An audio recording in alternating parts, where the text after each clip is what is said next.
Hello and welcome once again. It's been a little while, so I need to actually refresh myself on the quest that we've got going on. I think I picked these up actually a couple episodes ago, so I don't remember what our next plan was.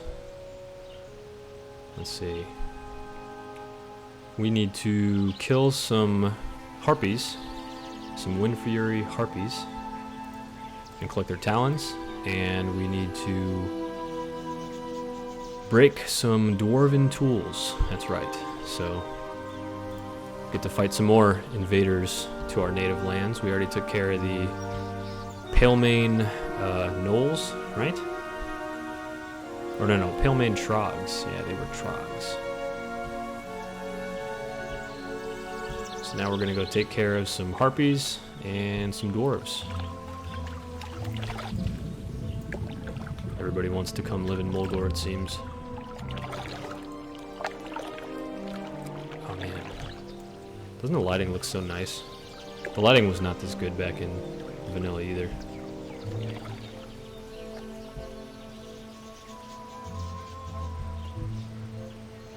You can take a lot of good screenshots in morning and evening times when the sun is lower like this. In fact, currently the thumbnail of these videos, I took it in Thunder Bluff when the sun was low like that. Oops, running right past it. Let's get that.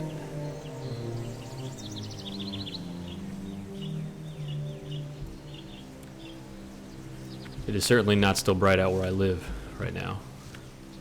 It's going on 7 o'clock and it's very much dark here in the winter.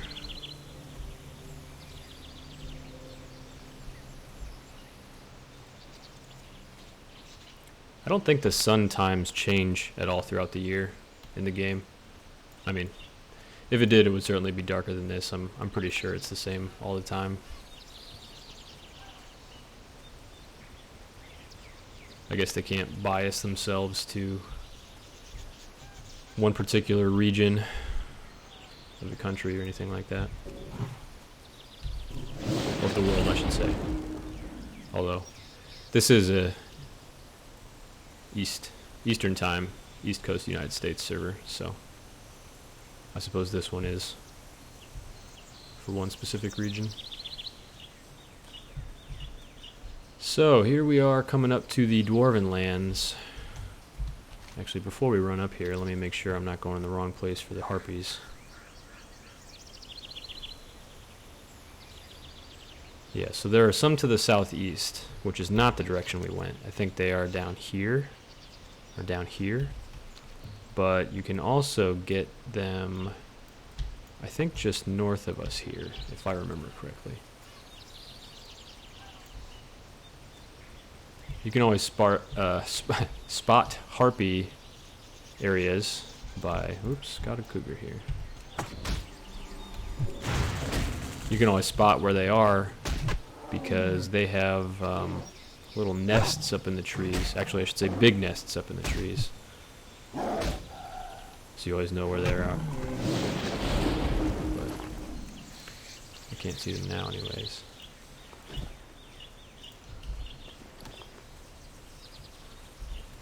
Hopefully I'm not wrong about that, but we will see.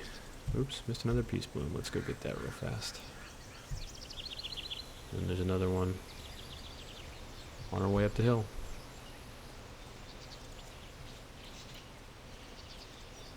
So these have turned yellow now, so at least thankfully I can't fail to pick them anymore. Oh, by the way, I mentioned the a webcomic that kind of makes fun of that, failing to pick herbs. I found it. I think I mentioned that a couple of episodes ago, so I'm going to throw that up right now. Unfortunately, I could not find the artist that created this. So, I would love to give them credit, but I could not figure out who it was. So, if anyone can figure that out, I would love to know.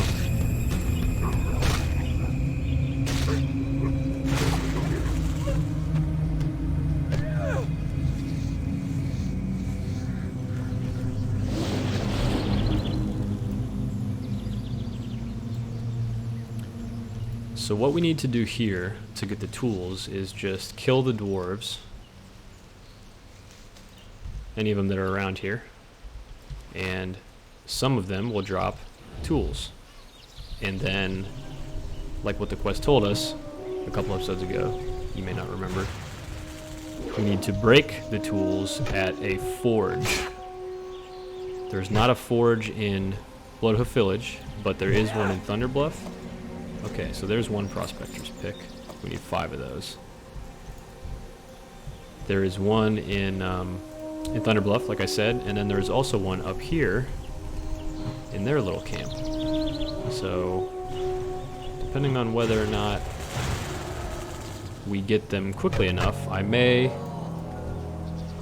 use the one up in here, or I may get out of here and go to Thunderbluff. But it is not a 100% drop rate, so I think I will keep making my way inside here. It is tucked all the way in the back, so we'll see if we get all the way in there.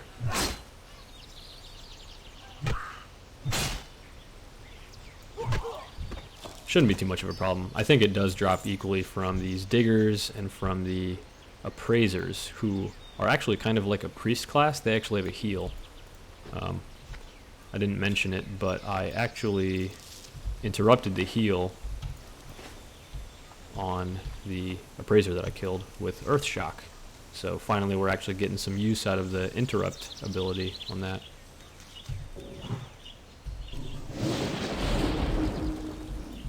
Oh, I'm training my staff, aren't I? I forgot about that.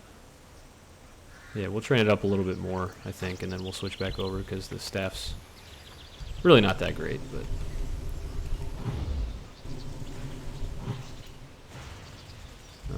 yeah, let's drop a totem here. I'll probably be hanging out in this little area for a moment. And we got 3 already. So the forge is right back there. You can see this thing back in the corner of the camp here. Let's pull a few more of the appraisers into range of my totem. And be ready with an Earth Shock if they start casting a heal.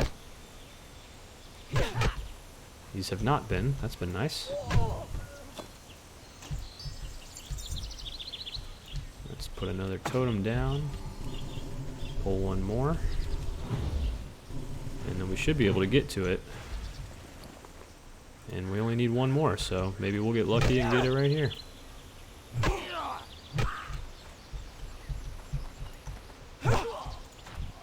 Don't want them running away into that big group over there. All these appraisers have a funny little thing on their eye. I guess they truly are appraising minerals or something. Whatever they're digging for. And there we go, there's number 5. So let's see what this appraiser here is up to before we get too close. Just patrolling. And let's get in close and do this quickly. 1, 2, 3, 4, 5. Easy. Now my totem is just going to sit there for a little while.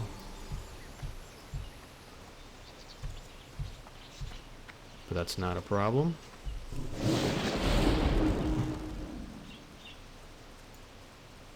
As long as we get far enough away, even if an enemy walked into range of it and knocked it down, I'm too far away. They're not going to come after me at this point.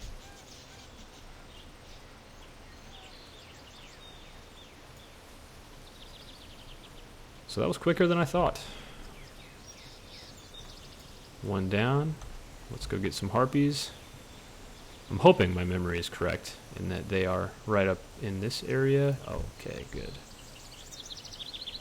So Harpies are these, I don't know, flying bird women? I really don't know exactly what they're supposed to be. Oh, got some casters. So we can Earth Shock that as well.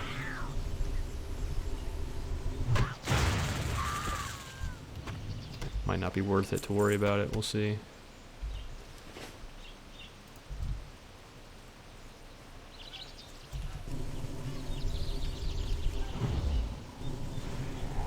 Uh-oh. That's not good. Oh, don't want to get him too. I'm about to get him if he comes after my totem. Keep dropping my totem. Oh, come on. Stop walking this way.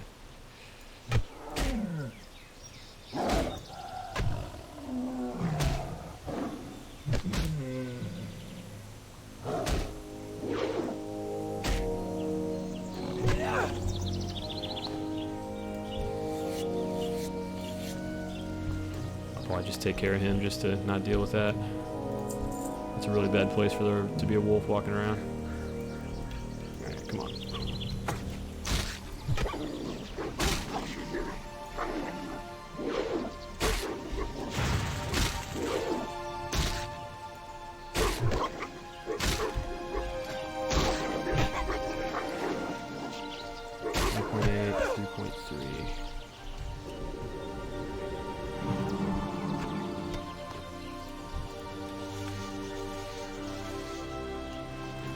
Honestly, none of my weapons are any good at this point,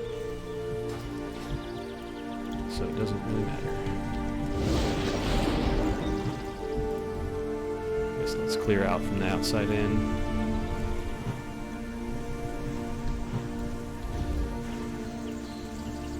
Yeah, my totem, I guess, doesn't really help me. I'm just gonna stay in one place and cast, huh? There's two. Grab this silver leaf.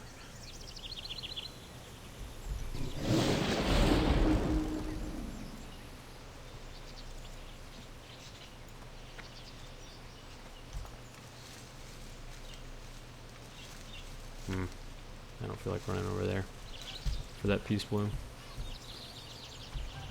I'm sure we'll run right by it on our way back, so I can grab it then.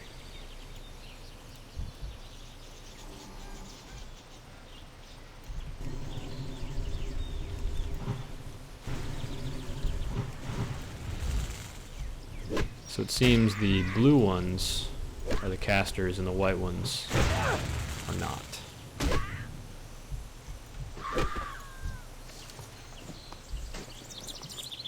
Male. That doesn't look like male to me, but okay.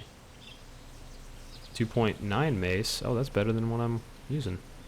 Wow, look at that. And, ooh, let's keep this. I've got plenty of cloth. Okay, I can start making some bandages for my first aid that I have not started yet. Oh, did I? I didn't even get it yet, did I? Oh, I did. That's right. There was a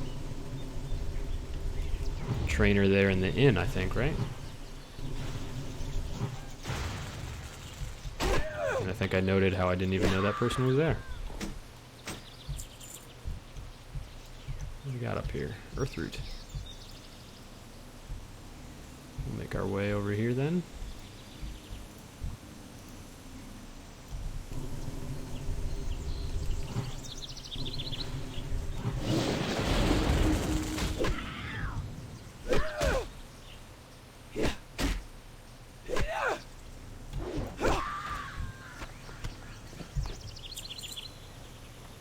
So picking up cloth, like linen cloth for now, is pretty common from humanoids, which these things are, the dwarves are. Humanoid basically just means anything that's somewhat human-like. I know that's a pretty generic description, but there is a pretty wide variety of things that are considered humanoid. I think those trogs that we were fighting in the last episode, they're humanoid. I think the quillboar that we were fighting way back in the early starting area, I think those are humanoids, since they're sort of like people. But there are a number of these classes of mobs. So there's humanoid, and then there's beast, which is, you know, like all the wolves and cougars and things that are around. Those are all beasts. Anything that's pretty much an animal. And there are elementals. There are demons. There are dragons, dragonkin. I'm sure there are a few more that I'm not thinking of. There's quite a few types. We got a chest here. So let me drop totem. Clear this area out and we'll see what's in here. Even though my bags are full already. Yeah, I'm pretty convinced at this point I'll be sending down another bag or two if I don't find any more here. Maybe this episode.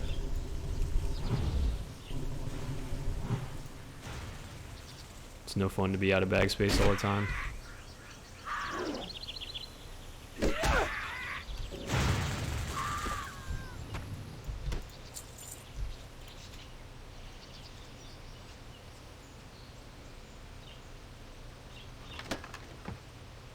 Don't care about the mushroom, but we'll take it and throw it away. And take that. Even though I didn't want the mushroom, I took it out of the chest so that it would actually despawn. And then the next person who comes through here could hopefully get the chest again after it spawns. Otherwise, I'm pretty sure that chest would have just stayed there the whole time, despite having nothing in it except for a little mushroom. And look at that. We got a green... I don't need any meat. Two-handed axe with +3 agility. Wow. Someone tried to sell that for quite a bit on the auction house. I don't know how successful that was for a level 5 weapon. Man, I don't remember if shaman can learn to wield axes. I think they might be able. So if that's true, I want to hang on to that one for a moment. Another two-handed mace, man.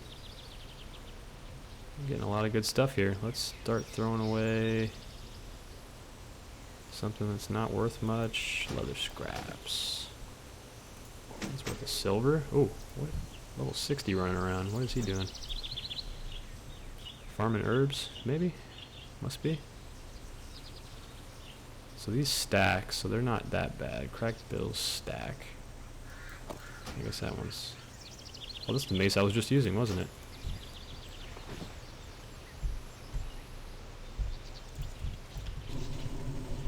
Yeah.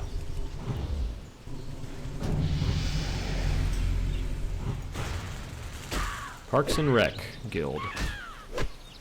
No thanks.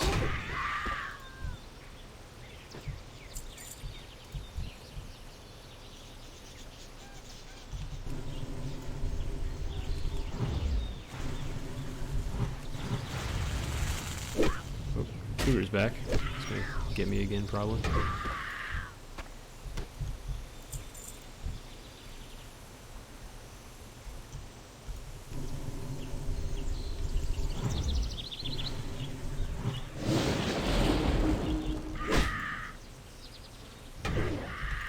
Gotta try and remember to keep my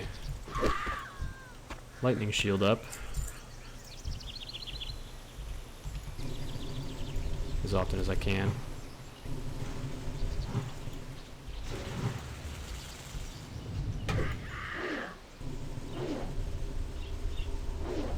Three misses in a row. Love it. And we're done. So I like how I mentioned at the end of the last episode that I wanted to stop because I thought these two quests were going to take a while. And look how wrong I was. This took no time at all. Probably hasn't even been 20 minutes. That's okay.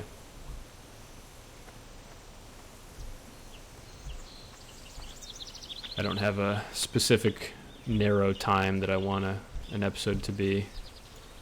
I figured they would all be right around an hour, but, you know, plus or minus 15 minutes or so, something like that.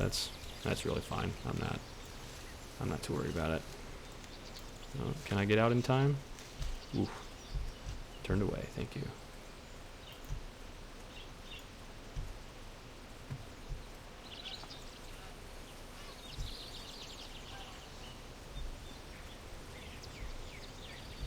Kodo Calf and Matriarch.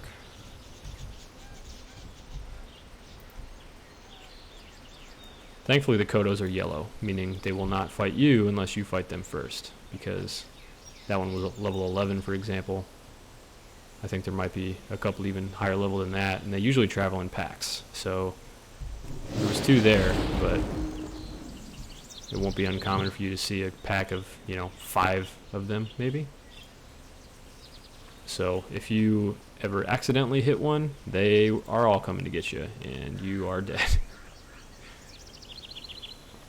Sometimes you have to be careful with some spells that you're casting. If any of your spells have an area of effect that ends up hitting them on accident, it still counts, and they're coming after you.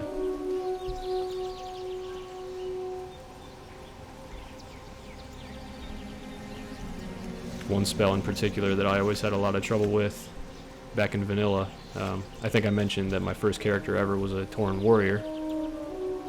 So one of the earlier spells you get is Demoralizing Shout, which reduces the melee attack power of all enemies within, 10 yards or some range. Well, that hits everything, even yellow mobs that are around you. So if you accidentally get a Kodo or something else yellow in your range that, you're not thinking about it because it's not actually fighting you, well, use Demoralizing Shout, now it is fighting you. So I had some bad times with that sort of situation going on.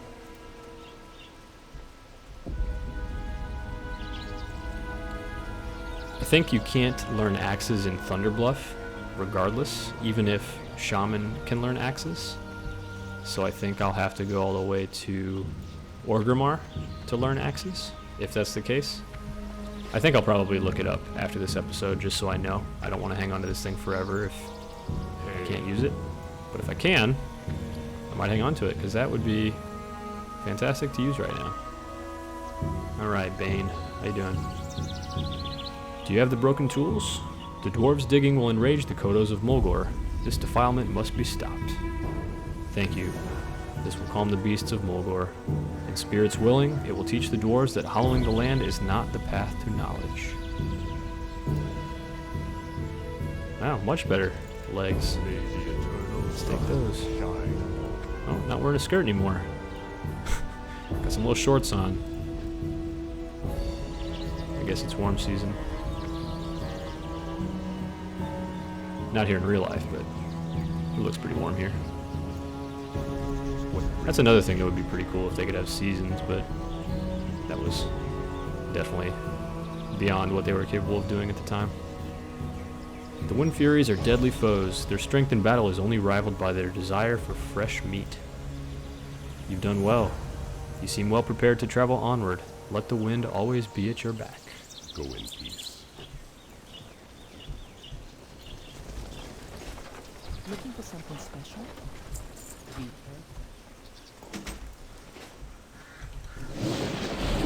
Alright, nothing new to pick up. Not quite level 10. We're getting real close, though. We need to travel to Red Rocks. Oh yeah, and we gotta do the venture company.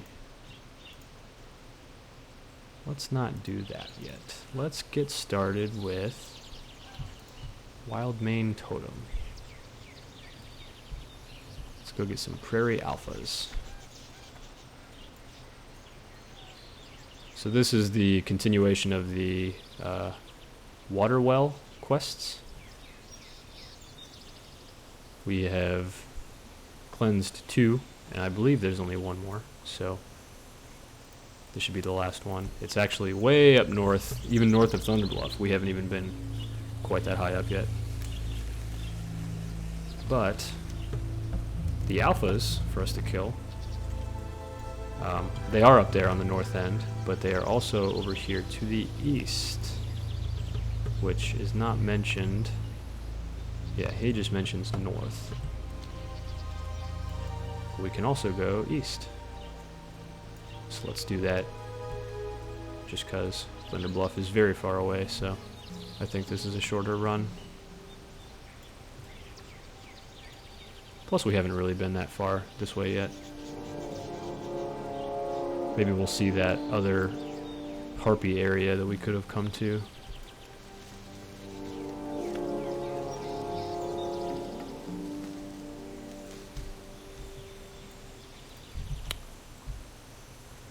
So that's a stalker. We are not far enough, don't have the high enough leveled ones yet.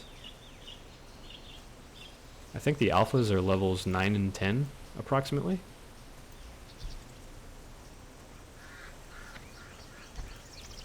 So that's appropriate to where we are. There's also another higher leveled cougar. I can't think of what their name is. But they're in the same area too.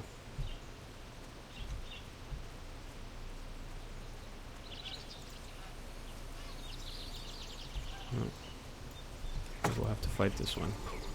Hey, don't hurt my totem.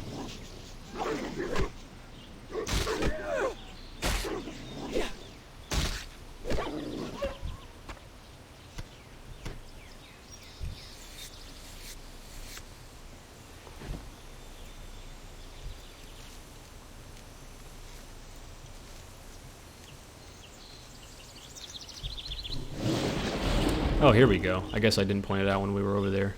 See these strange nest-looking things hanging down from these trees? That's how you can see Harpy areas. So, yeah, we could have come down here too. I guess I don't need to run all the way over there, but you get the idea.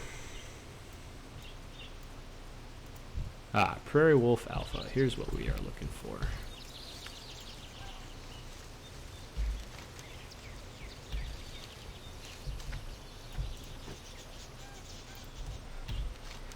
What's going to bother me, though, is the fact that this map is not filled in yet. So in order to do that, I guess I haven't pointed it out at all. You have to do, there we go, discovered the rolling plains. You saw it up here. You'll see it down here. You get a little bit of experience for it. And there you go. Now it's uncovered. That's how the map gets filled in. It always bothers me if there's a blank spot because I didn't go there or something. You kind of just have to get close enough to whatever the space is that they are considering to be that area. It's not always right on. Sometimes it's actually a little annoying to try and figure out. Oops.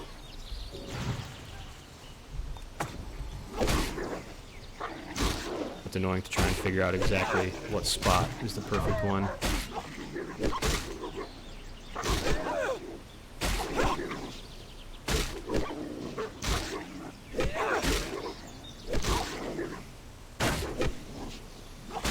It's a pretty fast mace, I think. Oh yeah, 1.7 speed. It's pretty fast for a mace. That's almost as fast as you'd expect like a dagger to be. Daggers are like 1.5, 1.6 usually.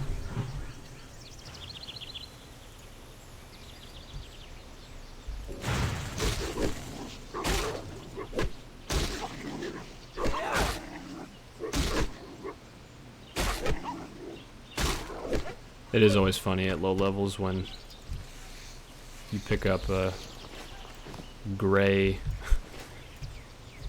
kind of just little BS item that you got, little weapon, and it's actually better than what you had from a quest. That's always kind of sad, but in these early levels, you know, that's how it was. So we got a couple of centaur coming at us here. Coming right at us. Coming right at our totem. So let's go ahead and hurry up and get out of the way. Drop a different totem so that they don't come hit that one.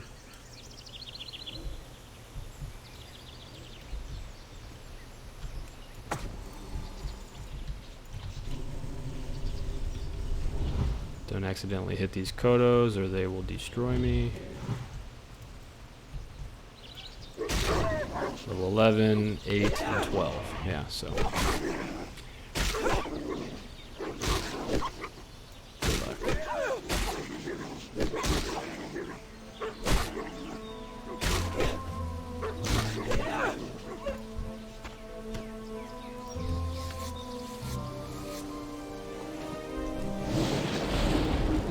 this drop rate hasn't been very good, has it?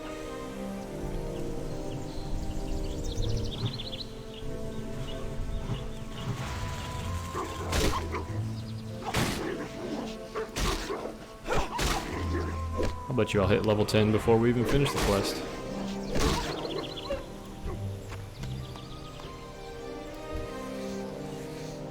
So typically, the levels that are divisible by 10 tend to be pretty significant levels in terms of getting new spells and things. So level 10 is actually the first level where you can start to choose your talents in the talent trees that I was talking about in the other episode. Like how there's restoration for healing and... oh, here they come again. Jeez, good thing I turned around.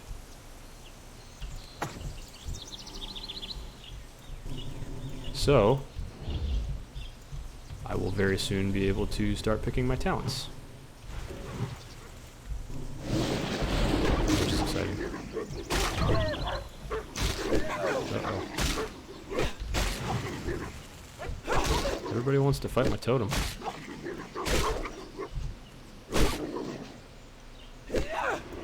It's apparently very threatening looking. It's swirling glow and all. It actually does kind of look like it has a face on it, doesn't it? See that? See those little eyes and, I don't know, a mouth or something?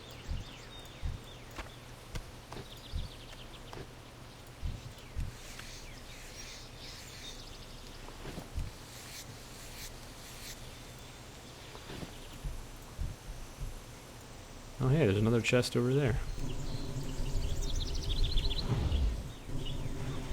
Harpies have a lot of them, it seems.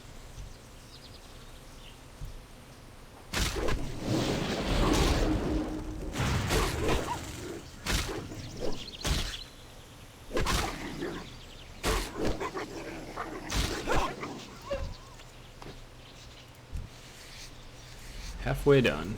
Not too bad. This seems like a poor drop rate quest compared to pretty much all the ones that we've had so far, but throughout the game there are some that are truly just egregiously bad, so this is really not that bad at all.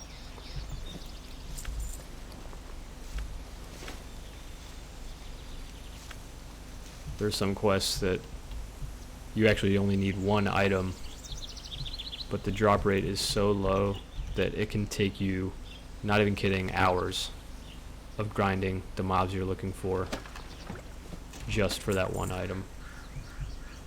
It is incredibly frustrating sometimes.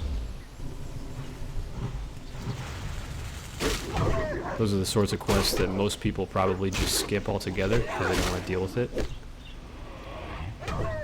But I have a really hard time doing that. I like doing every quest that I can, even if they're difficult or frustrating or whatever.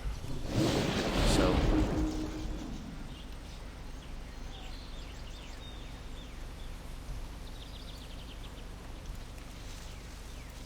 I struggle through them. Actually, on my main character on this realm, who's level 60 hunter, I actually went through every single zone and completed every single quest, at least that I know of, that exists. Every single one. Even if they were annoying or hard or whatever. I'm sure I missed some here and there if they were given by like a random quest item drop or something that starts a quest. There's almost certainly some of those that I just don't even know about, so I'm sure I missed some here and there of that case, but in general, I completed almost every single quest in the game.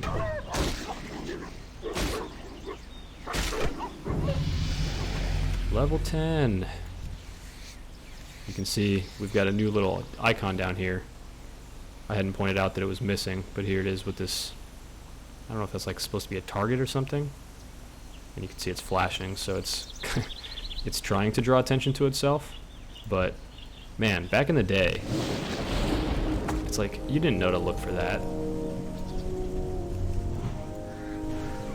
There are actually some pretty well-known stories of players back in vanilla leveling all the way to level 60 without even knowing that talent trees were a thing.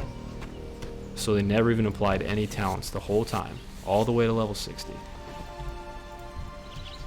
Which is crazy to think about now, but, you know, the game didn't teach you, and, you know, if you didn't have friends to help you or whatever, or, you know, the internet wasn't what it was, we didn't have these infinite amounts of resources and knowledge on everything. So, yeah, that was a thing that happened back then. Thankfully, that was not the case for me. I'm going to go ahead and wait until we get back to town to look through the talents. I don't want to do it right now while we're out in the middle of everything.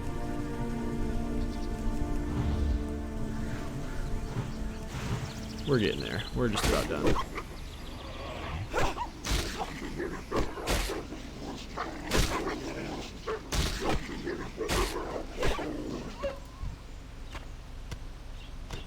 There's number 7.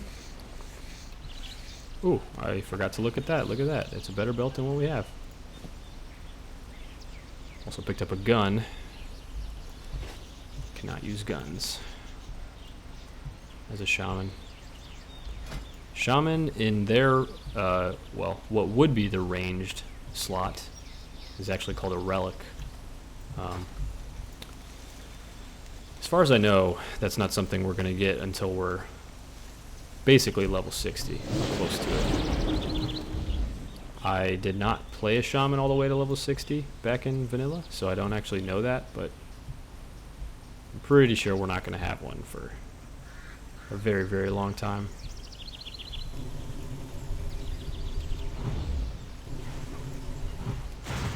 It's kind of like just another trinket slot, except exclusively for shaman.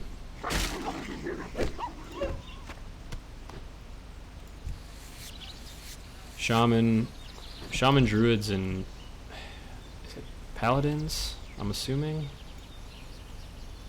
Yeah, that sounds right. Those are 3 classes that use this relic slot, except they all have a separate type of item that goes in the relic slot, so they can't like use each other's items. I can't think of what they're all called separately, but it's basically just like another trinket that just does some sort of useful effect or something, cast some spell for you that you can use every once in a while, like trinkets do. The other classes all get ranged weapons, so warriors, hunters, and rogues can all use like guns and bows and things to shoot with. And then the cloth classes, being priests, mages, and warlocks, all get wands, which are another type of ranged weapon.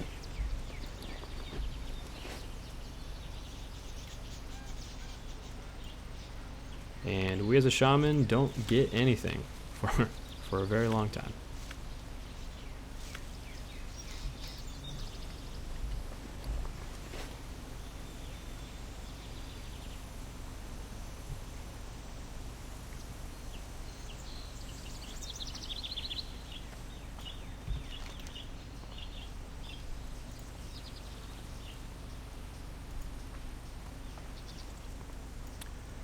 I'm pretty sure turning in this quest, he'll then ask us to go cleanse that final totem way north of Thunder Bluff. So if that's true, I think the next thing we'll do is actually head over to Red Rocks. This is the quest we picked up from the guy in the cave that we followed the Ghost Wolf to. He told us to go to Red Rocks next. There's a spirit there, ancestral spirit, for us to talk to.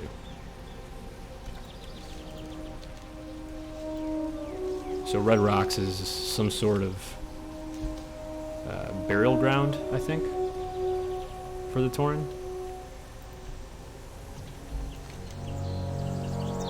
Actually, it probably says it, huh? No, I guess it doesn't really say what it is. But I'm trying to gain acceptance amongst the elders. And it almost seems that that's also including the deceased elders.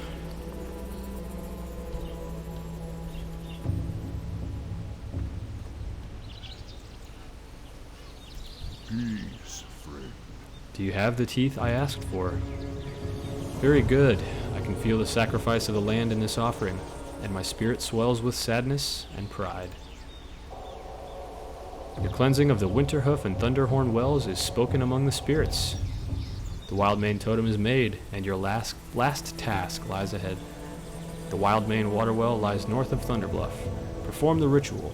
Heal the land of the goblins' poisons. Let clean water flow once again. Yeah, so there's the good staff that I was thinking of. I knew there was a staff we got from this zone somewhere. Main hand axe or a staff. Walk with deep breath.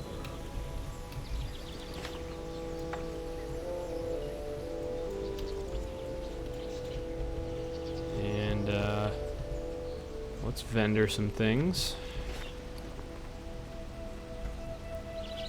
Oh, here's a quest. Well met. The Hunter's Way.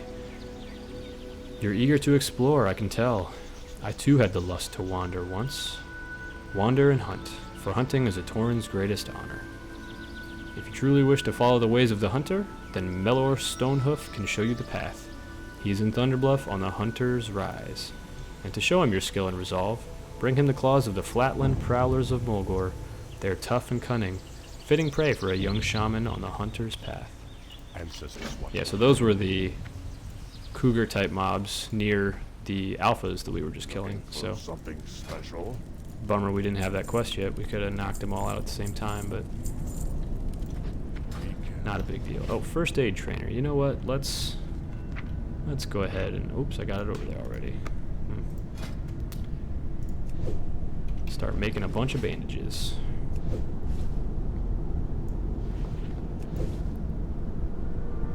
We don't need bread. If we got bandages, they're much better.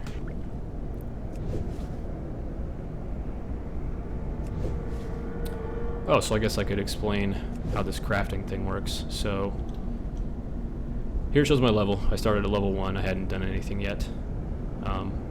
And no matter what profession you're doing, anything that you create has a chance to level up your skill. And whether or not it's likely to level it up depends on the color of whatever it is that you're making. So currently linen bandage here is highlighted in orange, and that's the highest color you can have. That actually means that it's guaranteed that I'll get a level up. So every single time I make a linen bandage, I'm going up every single time. After a little while, after I level up, the colors for everything decrease. So you can't just make one item forever and just hit max level. After orange, it will turn yellow. Yellow turns to green, and then green finally to gray. And gray means it's impossible to level. You're going to have to make something else. With first aid, it's actually really easy. There are a very linear path of higher bandages to make, so leveling is very straightforward. It goes straight up with the higher levels of cloth that we will get throughout the game. Currently, we're just finding linen. That'll be the case for a little while. And then the next level is wool, and then there's a few more after that.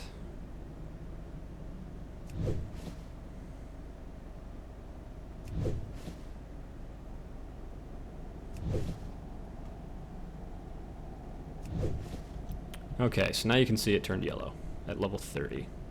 The winds So guide I'm going to you. speak to her, and the next bandage I learn is heavy linen, and I learned that at level 40. So I've got 10 more levels to go before I can learn that one. And then I can also learn the next rank of the profession at 50. So you've noticed that I got up to 75, and that was actually true for my other professions too. Like skinning went up to 75. Herbalism would be at 75 if not for my 15 bonus for being a Tauren. So you can consider this 75. You can always learn the next rank when you're within 25 of it, and then 75 will double to 150. So relatively soon we'll be able to do that. Leveling first aid is very easy. You'll get far more cloth than you need to level first aid.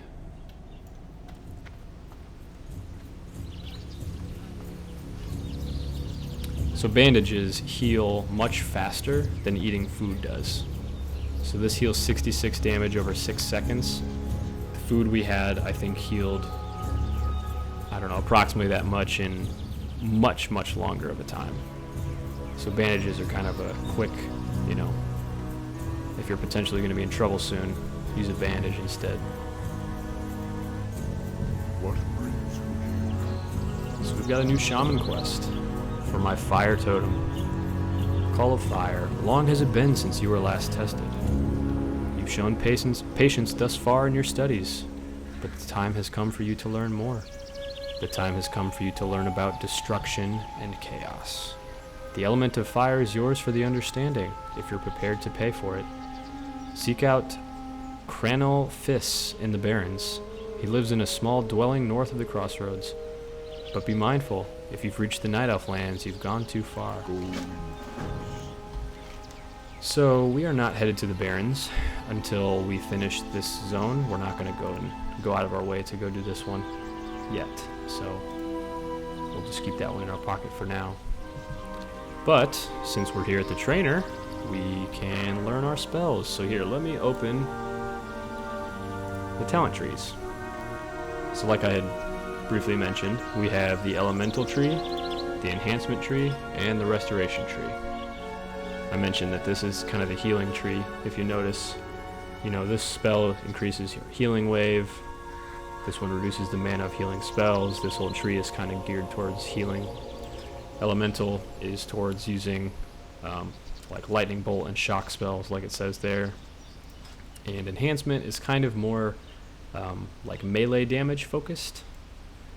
So this is the tree I will be going with. So our two options for now are increases your maximum mana by 1%, which actually helps anything you're doing, including healing or anything, or increases your chance to block attacks with a shield by 1% and increases the amount blocked by 5%. So I will likely not be using shields most of the time. This is actually more oriented towards tanking. Surprisingly enough, back in vanilla, shaman were sort of intended to be potential tanks, and there are people that do that and enjoy it, but I will not be going that route. So let's increase our mana. And then see what spells our trainer here has for us. So we have a new shock spell, Flame Shock, and it causes some damage immediately and some more damage over time. We have a new weapon spell, Flame Tongue Weapon. Each hit causes some damage based on the speed of the weapon. Slower weapons cause more damage per swing. So we will take Flame Tongue Weapon. Ancestors watch over you. We'll be using that for now instead of Rockbiter. If you notice, now I've got a fireball swirl in the weapon. It changes depending on which one you've got. Greetings, traveler. So, Flame Shock, I am not actually going to be taking. This is a nice spell to have. It does extra damage, but one problem with shock spells is that they all share the same cooldown. So we already have Earth Shock that I want to keep for using interrupts, and when you want to use an interrupt, you want to use it right away. And if your shock is on cooldown, and it's a 6-second cooldown, that's fairly long. The the cast that the enemy is making is almost certainly shorter than that, so you're going to miss it. So I will not be using Flame Shock just because it's nice to keep Earth Shock available. Plus, with going as enhancement, my Shock and Lightning Bolt and spells such as those are not as important, so I will not be using that spell. Strength of Earth Totem, this is a nice one. It increases the strength of all party members. So when I'm by myself, it's not that incredible, but in a party where there's a lot of melee classes, it's actually very nice. We shall meet. And that's all we got. So actually not too many spells. But we got our Fire Totem quest, and we got started on our talent trees, which is exciting.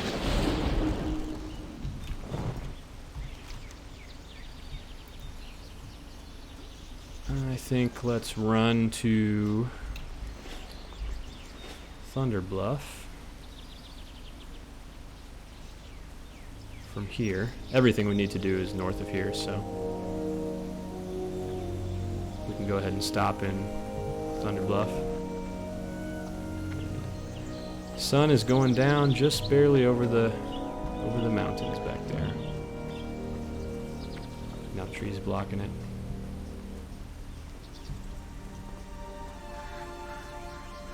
Let's see if I can just barely see it again.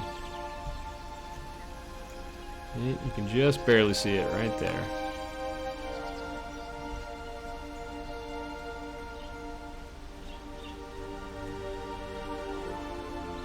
It always surprises me when I hear someone say they don't like this zone. I think it's an awesome zone. Just to look at and to be in, and the music is calming, and I think it fits really well. One thing that people complain about for this zone is that the quests kind of suck. A lot of people think that, you know, it's all the same quests. It's go hunt these beasts or go take care of these invaders, and it's like, okay, yeah, that's true, but to be honest, most zones don't have incredible story, at least not in the starter ones. It's also a pretty big zone, and there's a lot of running back and forth for like these water wells, so that's another thing people don't like, but I think that's a small price to pay given how nice everything else is in this zone, how nice it is to look at and everything.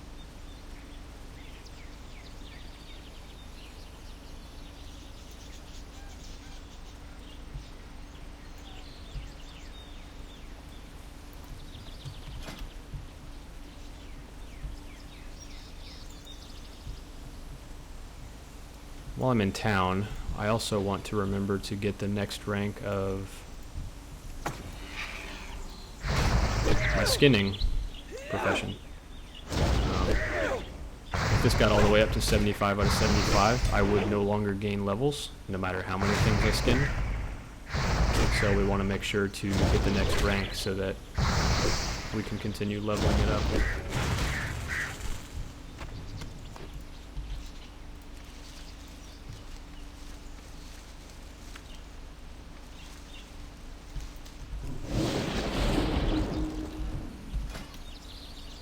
Not quite ready for herbalism yet.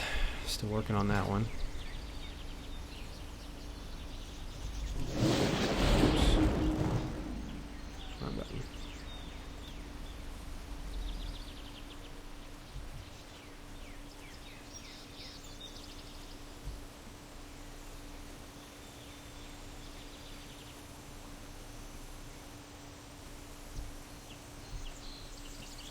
Plenty of herbs for us to get on our way though, huh?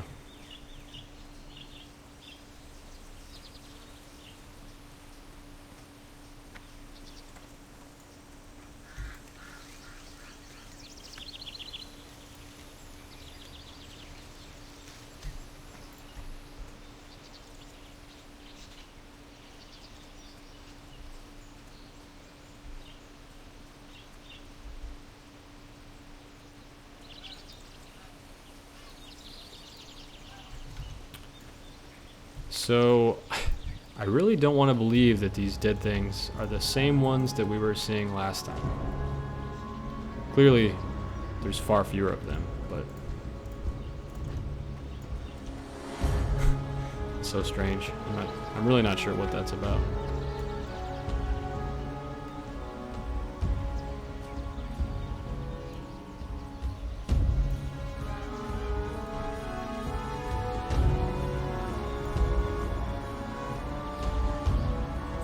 It's pretty amazing they can use these elevators without any ropes or pulleys or anything.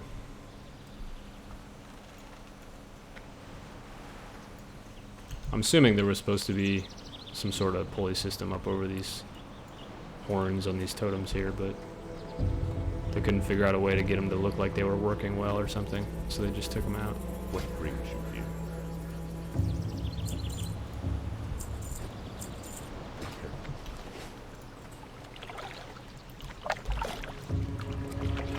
So, skinning trainer. What brings you here? Profession, skinning. Muranta can help you learn skinning. She can be found just outside the Thunderbluff Armorers on the Middle Rise. What? Muranta. I'm sure that's not a cow joke, is it?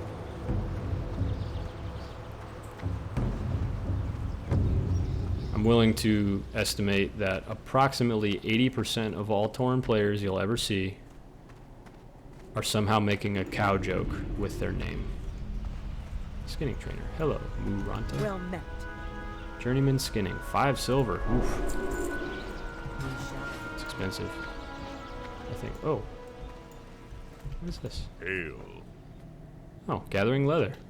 Greetings. You have a gleam in your eye. I can tell you're eager to venture back to the plains for the hunt.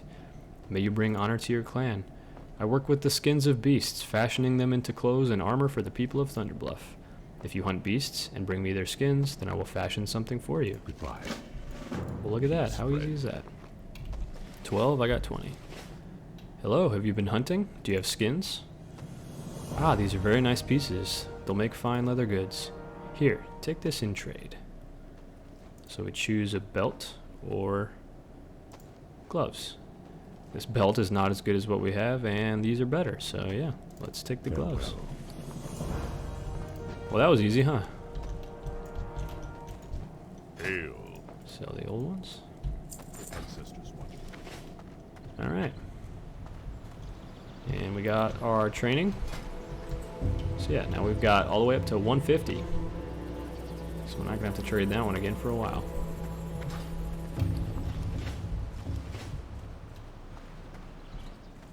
Let's come on back down to the main level here.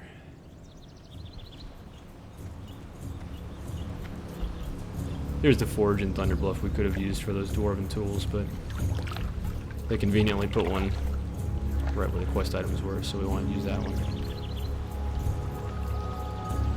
I think this is a good time to wrap up this episode. It's about an hour, so I think we'll take a break here.